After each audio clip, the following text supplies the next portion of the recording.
Good chat. Today, we're going to be reading Red stories again while finding a way out of this cave and starting the base somewhere. Alright.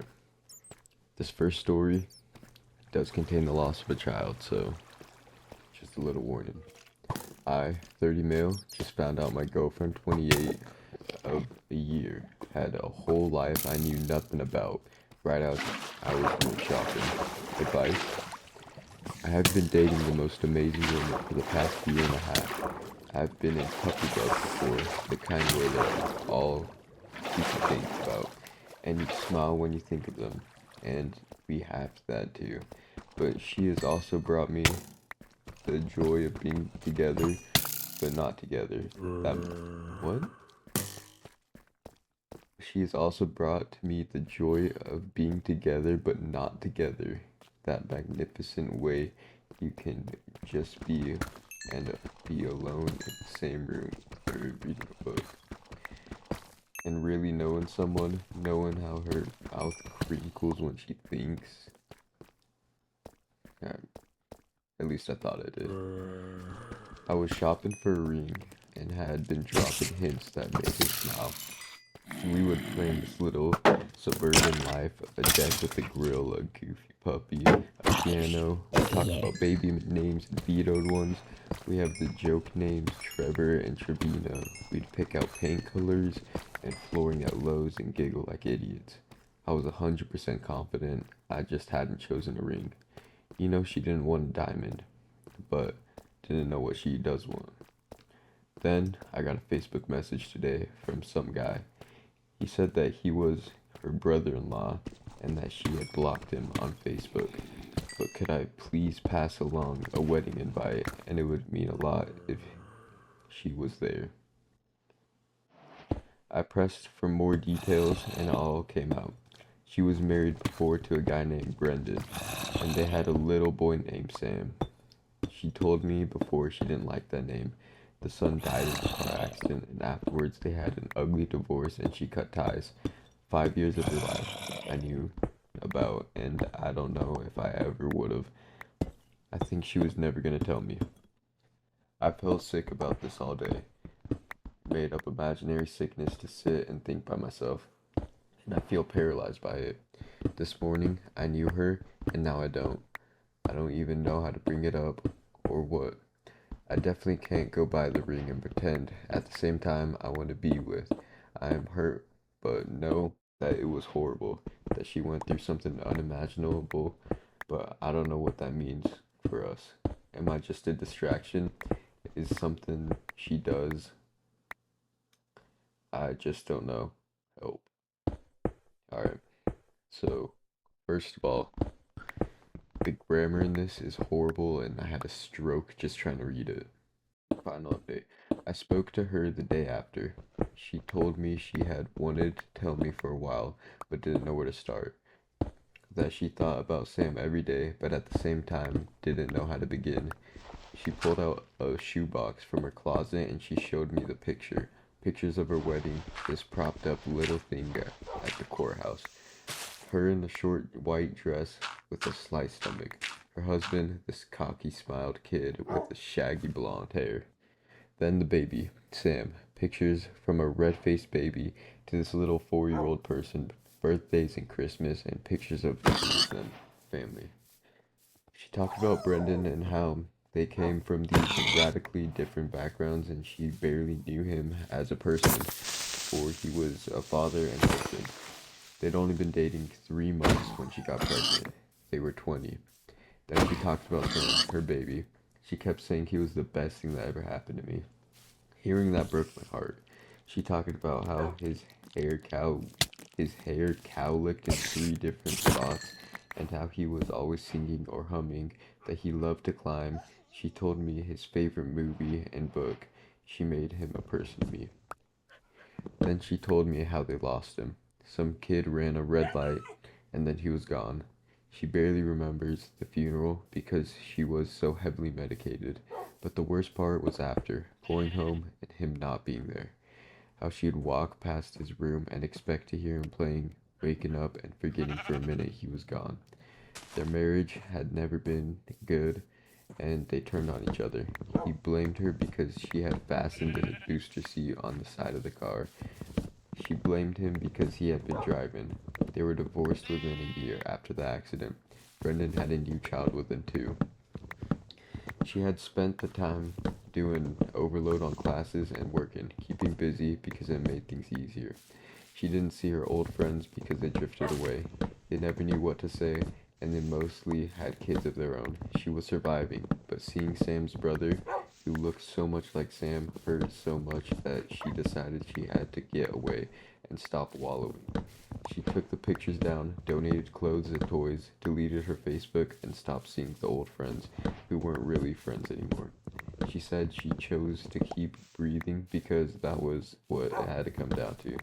Then she met me, and she said I made her want a fresh start, a better marriage, and children because she loved me. We talked for hours, she cried, and I cried for her.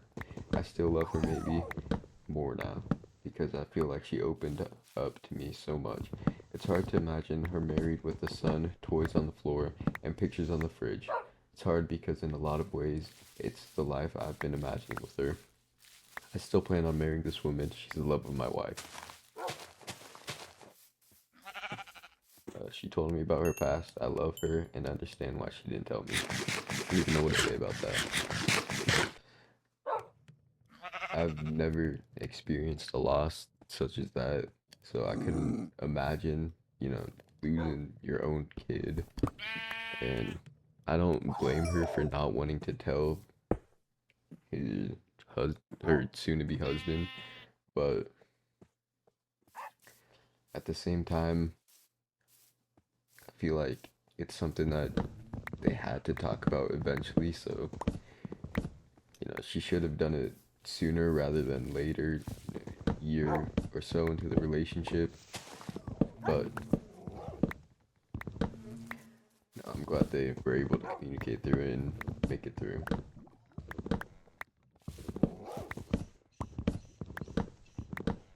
Next story, entitled Sister-in-Law Stole Our Baby Name, Now She Regrets It. Hey y'all, long time lurker and all that. This is a throwaway account. To cut to the chase, my wife and I spent 4 years trying to get pregnant before the wrong side of 35. We are currently 33, respectively now, and are blessed with a wonderful infant son. My wife has a younger half-sister that she has been LC with for some time.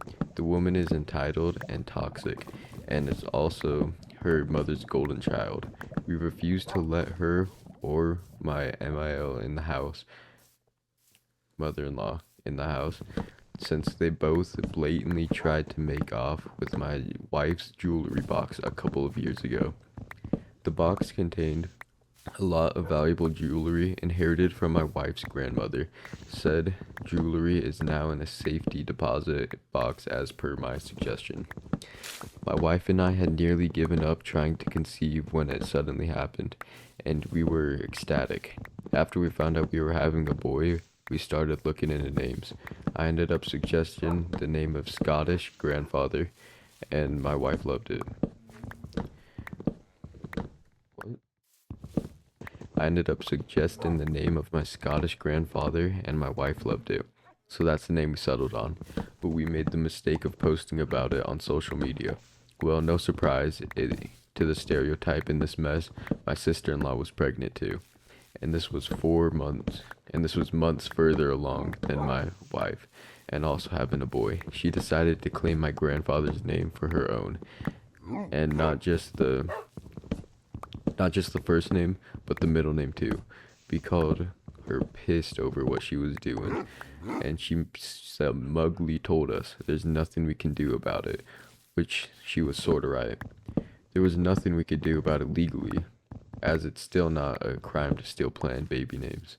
We realized that the drama was exactly what my sister-in-law wanted, and she thought that by taking the name for herself, we'd not be able to use it. I laughed and told her that while what she did was dirty and underhanded, we would keep our chosen name, and she could just deal with it whether she decides to go through with copying us or not. Well, my sister-in-law's baby daddy called me and said I was being unreasonable for still wanting to use the name after my sister-in-law claimed it. I said she claimed nothing, and since we couldn't own the name, then neither could they. Before he ended the call, he threatened me by saying I'd be sorry if we didn't change the name, then hung up before I could respond. Months later, Months later, sister-in-law has a healthy baby boy and names him my grandfather's name.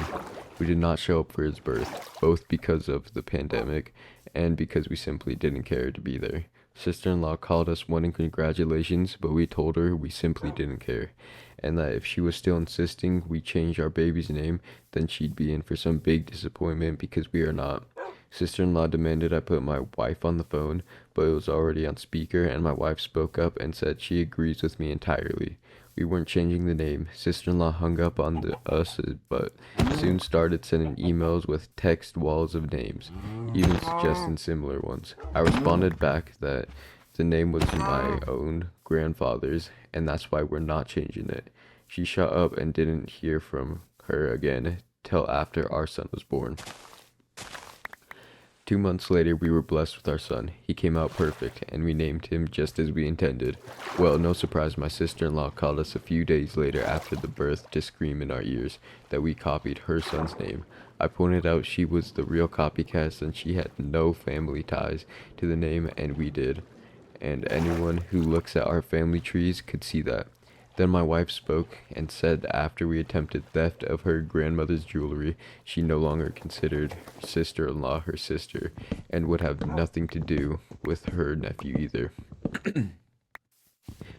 For months, we were bombarded with messages and emails from my wife's side of the family.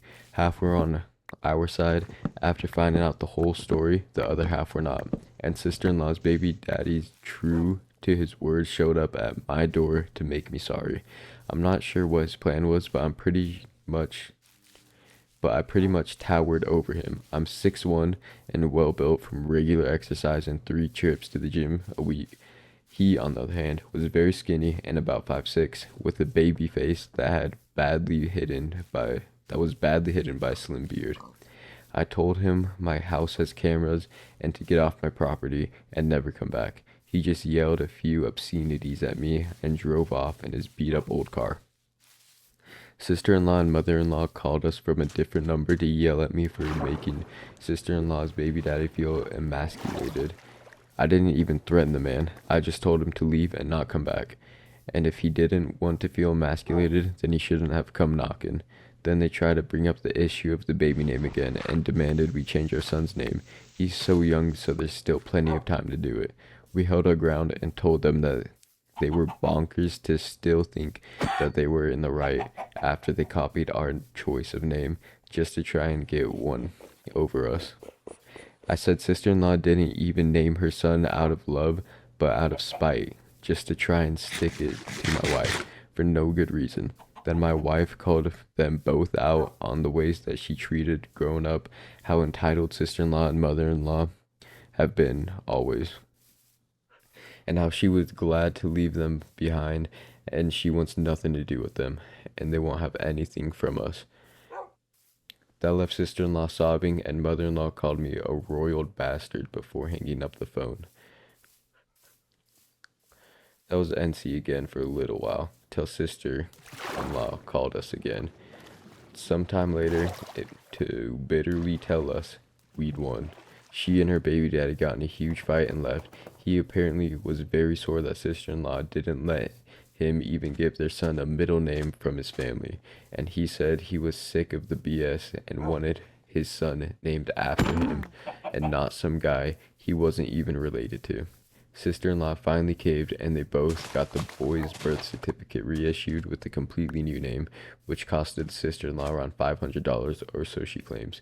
Sister-in-law then demanded we at least compensate her for the baby name change, plus another $100 for the emotional damage, as now she's now gonna have to get used to calling her son by a different name.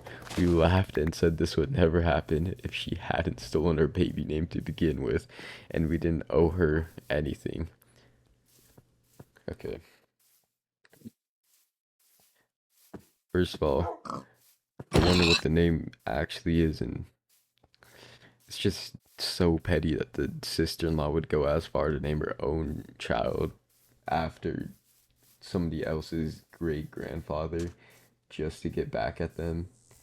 And this guy's completely in the right and not paying her the $500 that she claims they need to compensate for her naming her child after someone else. I think it was the right move for them to just completely cut ties with the wife's family because they all seem like psychopaths. Okay. This next story is Am I the Asshole?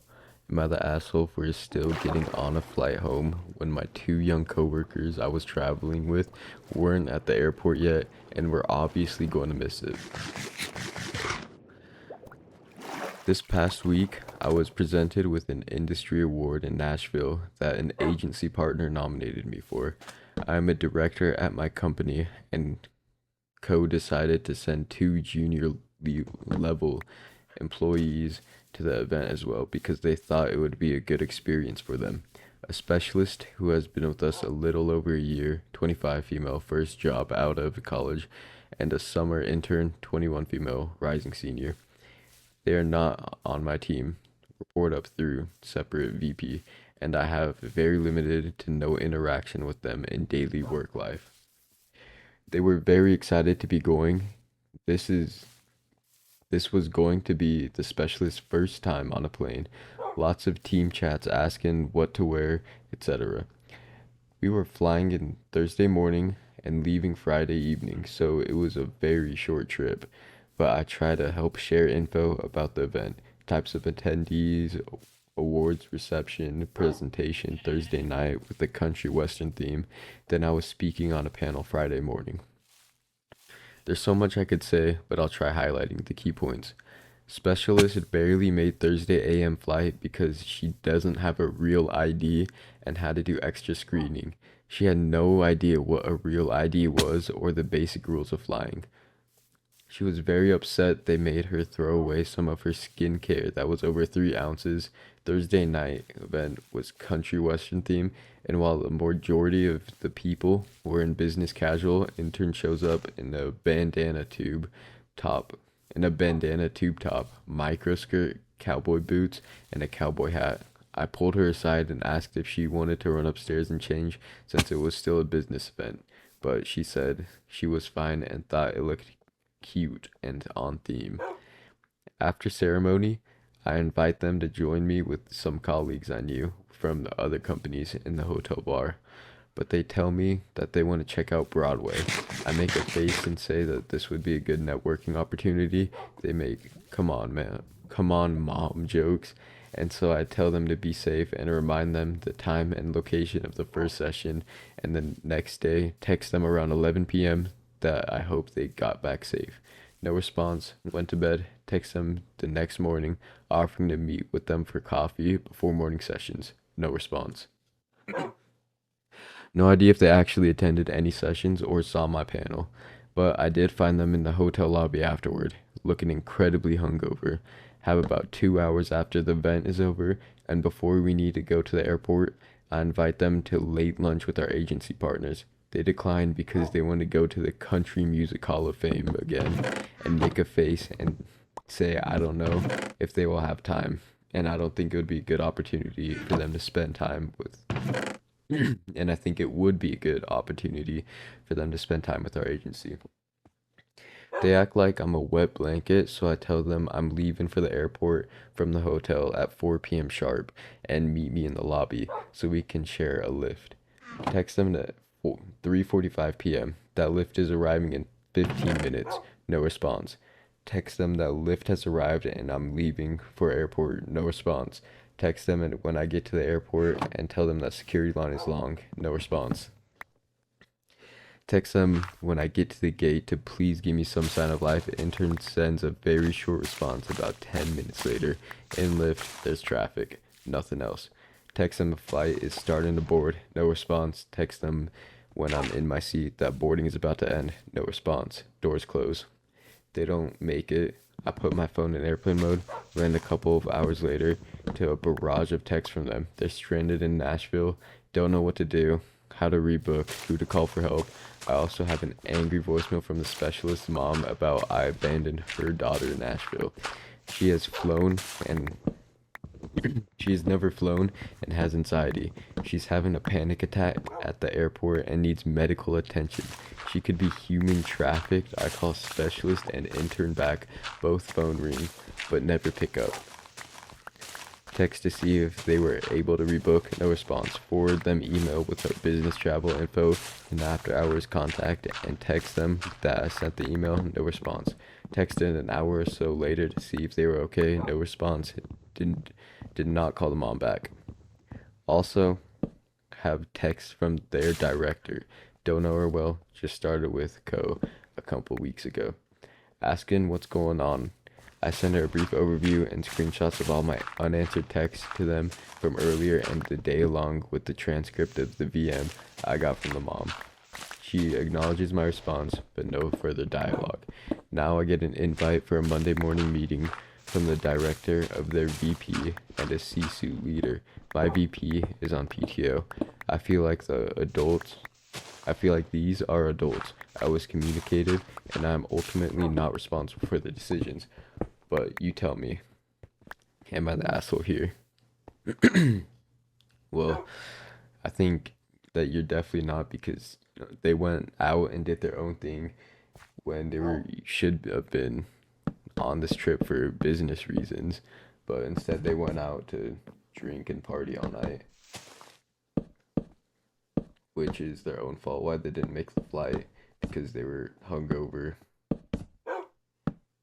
and yeah, they had multiple chances to text you back and they just never responded to you. So no, you're definitely in the right here. I scrolled down and there's an update. Meeting over CMO didn't join. It was the other VP and director plus the internship coordinator who was in HR. VP asked all the questions. It was over Teams on camera, recorded, almost comically formal. Like I was being deposed or something. During the meeting, was asked to recap what happened, starting from when we arrived. I was prepared, had all my key points, kept it factual on my actions, no speculation on their actions. I shared my phone screen live, went through the text messages with timestamps and the voicemail from the specialist mom. I was asked if I had requested or encouraged specialists to put any expenses on her P card. This question took me by surprise. I said I didn't even ask or consider that she had a P card, and beside the lift from airport to hotel, which I scheduled, paid for, I was never outside the hotel official conference activities with either specialist or intern that would have required any sort of payment. I did say I would consider it to be her line manager's responsibility to make sure she understood our travel and expense policies prior to traveling. I was asked if at any point I had reached out to anyone at the office about anything that was transpiring, to which I said no. I certainly intended to when I returned, but we were talking about everything that happened within a 32-ish hour window, all while I was trying to focus on what I was sent there to do. Participate as a panel member at the conference, attend other presentations, take advantage of face-to-face time with our agency, and accept my reward.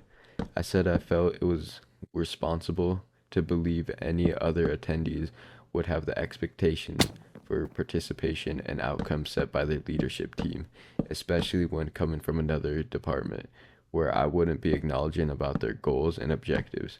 Similarly, if there were different expectations of me based on the other co-attendees, I would expect to be clearly communicated in advance. I was not asked if I thought intern or specialist would receive any sort of reprimand, and I didn't feel comfortable trying to interject with something like that based on the flow of conversation. I'm under the impression that they're meeting with specialists and interns separately, but my meeting was first. After the meeting, I debriefed with the trusted colleagues who shared the following from Friday water cooler chats. I definitely offended intern by pulling her aside about the outfit. She posted it to Snapchat with a caption about it, and some of the other interns and employees saw it, dying to know what exactly it said. But coworkers said everyone who did see it agreed it was inappropriate for a work event. Allegedly, Specialist Mom had once called previous director about Specialist working hours. It is known that several months ago, Specialist pulled off a high profile project team. Apparently, when she was asked to put in some evening and weekend hours to meet the deadline, Mom called director and complained, "Don't know if I believe this to be true, but Mom stepping in could be a pattern." What I'm hoping helps validate my testimony is separately on Friday. One of my agency partners I was with emailed my CMO about a conversation we had after the ceremony on Thursday evening with some of the ideas he had, typical agency sales stuff, but he also unknowingly corroborated my alibi on Thursday night. So that's where we are at last night. I had convinced myself this would all result in me receiving a big apology or acknowledgement of wrongdoing, and that I shouldn't have to deal with this, etc. But I didn't, which makes me feel like the situation is still a bit unresolved. I did send all my notes to my VP on Sunday, but his PTO is medical related, and I know he's not able to really check in, so I just keep my head down until I hear anything else. Yeah, I feel like there's nothing else for me to add on to this. Just the same thing that I said before. So let's just go to the next story. For the last story, it's gonna be my brother-in-law just told my wife he is in love with her. Anyway, yesterday my brother-in-law out of the blue asks my wife if she can meet with him for lunch.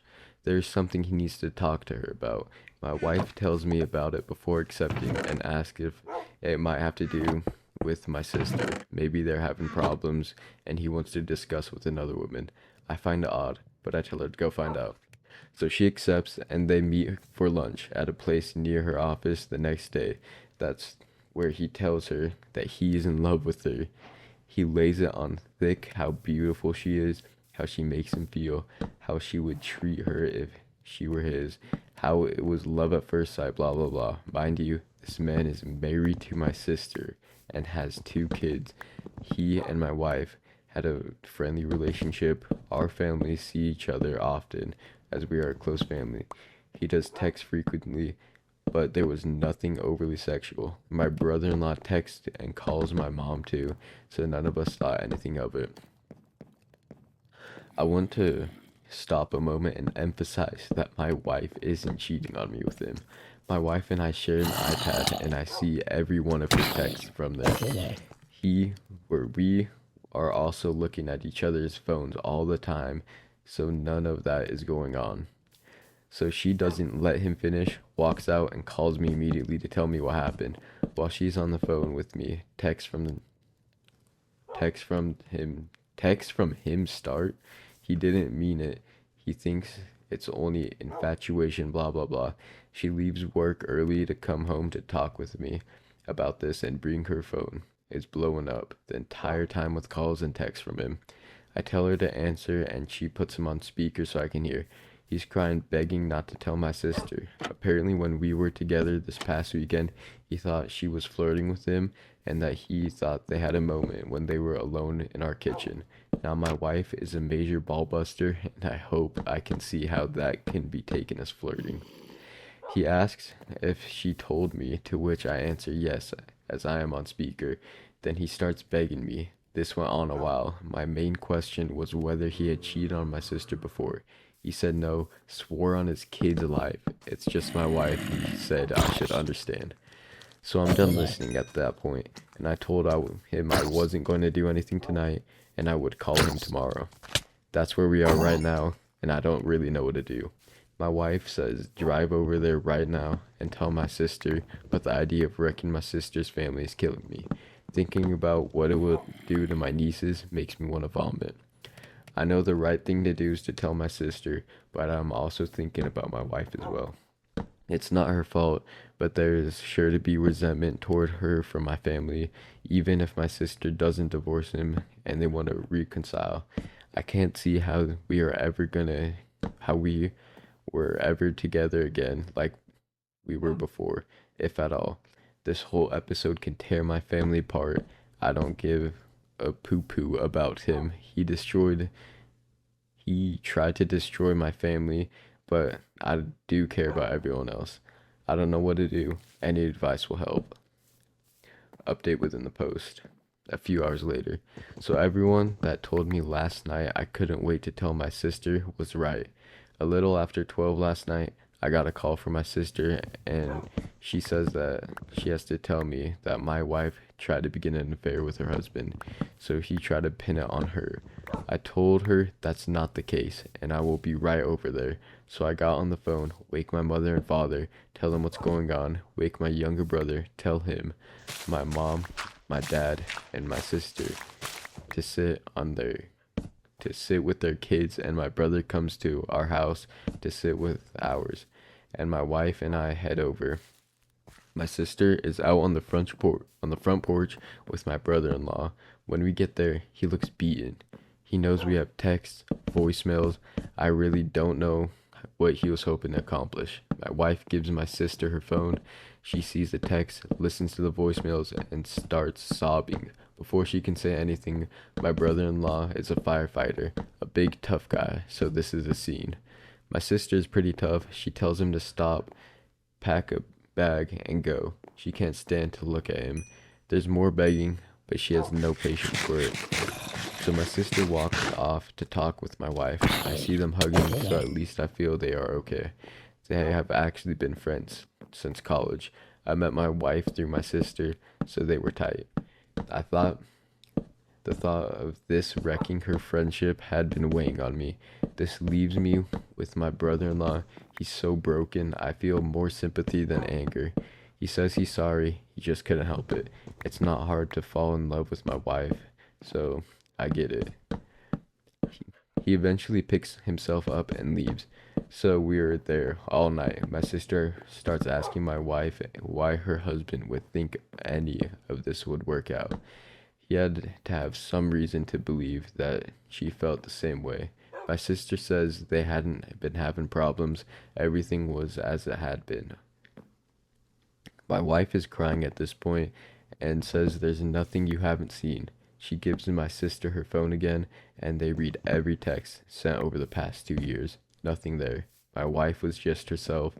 She has a playful personality, and so does my brother-in-law, so they tease each other. She does the same to my mom and younger brother as well. The only thing she could think of was the moment in the kitchen this past weekend when he referenced. They both went to the fridge at the same time, and they playfully jostled for who would get there first. He lets her win, but when he reaches around her waist to get a beer, slowly, and she did feel the way that he did it was a little inappropriate. She says she should have called him out on it, but he didn't want to make it feel like a big thing. She feels maybe the fact that she didn't give him hope. My sister doesn't blame her, so at least that's good. So then my sister starts going through his MacBook to see what else she doesn't know. She's angry and frantic at this point. She guesses the password, starts searching, and finds a lot of pictures of my wife on the computer. They went back years and always isolated just her. We had gone as couples to the Caribbean a few years ago. My wife wore a bikini. She usually doesn't, but since it was an adults only thing, she did. There were probably 50 of her in that bathing suit. So he's been secretly snapping these for years. Does this now enter retraining order territory? Restraining order. This has taken a creepy turn. I'll update when I have more. Okay, update a day later. I've shared with my wife many of your comments. It makes her feel better that virtually everyone here holds her blameless. It makes her feel better, so thank you. Unfortunately, the mess continues. My sister agreed to talk her husband last night and let him explain. She puts my wife on FaceTime during the conversation, so there will be no lying. I'm listening in as well, off camera. My sister is also recording the whole thing. He admits he's been obsessed with my wife for years. It started the day he met her. My wife and I were dating at the time, but he met my wife before he met me. Like I said, My wife and my sister are longtime friends, and my sister wanted to introduce her boyfriend to her friends. He thought it was only physical for a while, but over time, he knew it was more. My sister nearly kicks him out right there, but listens a little more, and she eventually asks what made him think that my wife would leave him for me. He answers that there is obviously mutual attraction and he figured it would begin as an affair and then things would progress from there. My wife and sister explode at that point, a lot of cussing and screaming. Phone call is over. My wife hangs up because at this point she's concerned for me. She's shaken and distraught, assures me the attraction was one sided. I never thought it wasn't. Even if she did find him physically attractive, I know she would never act on it. She's just not that type. Early on in our marriage, Early on in our relationship, she caught me admiring her as she was pressing, asked if I liked what I saw before her face turned cold, and never and told me to never F up or I'd never see it again. She meant it. She's serious about trust. Anyway, I knew my brother-in-law was a little cocky, but my God, I never knew that he thought this highly of himself to be able to pull off something like this. I talked to my sister later on, and she contacted the lawyer Monday to see what steps she can take to limiting his exposure to the kids. As far as she is concerned, he is detached from reality. That's all I have for now. I'll update once the dust settles a bit.